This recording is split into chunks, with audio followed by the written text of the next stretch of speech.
Hi guys, இன்றைக்கி மாமிஸோட மாங்காய் தொக்கு எப்படி செய்கிறதுன்னு பார்க்கலாம். இதுக்கு ஒரு மீடியம் சைஸ் மாங்காய் நான் எடுத்திருக்கேன்.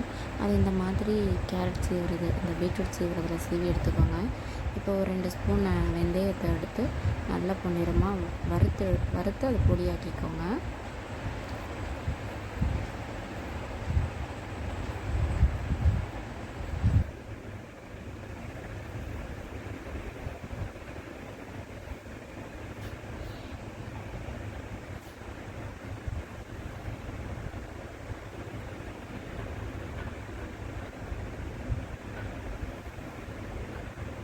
இதுக்கு நல்லெண்ணெய் ஒரு 150 மில்லி எடுத்துருக்கேன். நல்லெண்ணெய் ஊற்றி செஞ்சால் தான் இது டேஸ்ட்டாக இருக்கும்.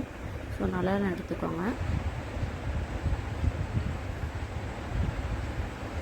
நல்லெண்ணெய் நல்லா ஹீட் ஆனதுக்கப்புறம் அதில் ஒரு 2 ஸ்பூன் கடுகு போடுங்க.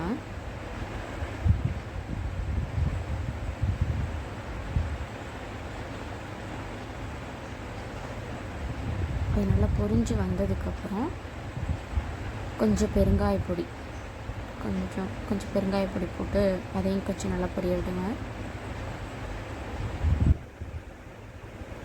இப்போ இந்த மாதிரி வந்ததுக்கப்புறம் இதில் நம்ம திருவி வச்சுருக்க மாங்காய் எல்லாத்தையும் கொட்டி நல்லா கிளறி விடுங்க.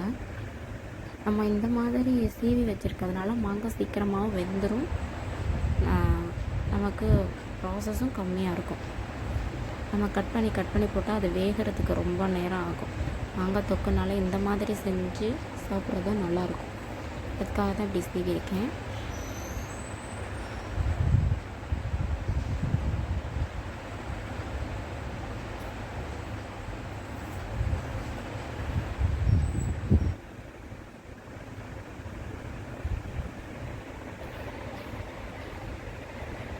இப்போது இதில் கல் உப்பு போட்டுக்கோங்க. உங்களுக்கு எந்த உப்பு வேணுமோ போட்டுக்கோங்க. இதில் கல் உப்பு போட்டிருக்கேன்னா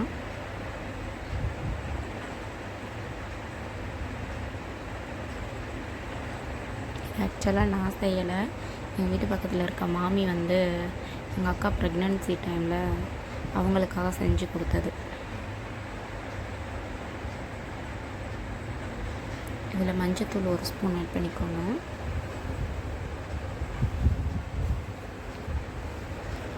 மிளகாத்தூள் உங்களுடைய காரத்துக்கு ஏற்றபடி போட்டுக்கோங்க. இதில் நான் 3 ஸ்பூன் போட்டிருக்கேன். 4 மாங்காய்க்கு 3 ஸ்பூன் மிளகாப்பொடி போட்டிருக்கோம்.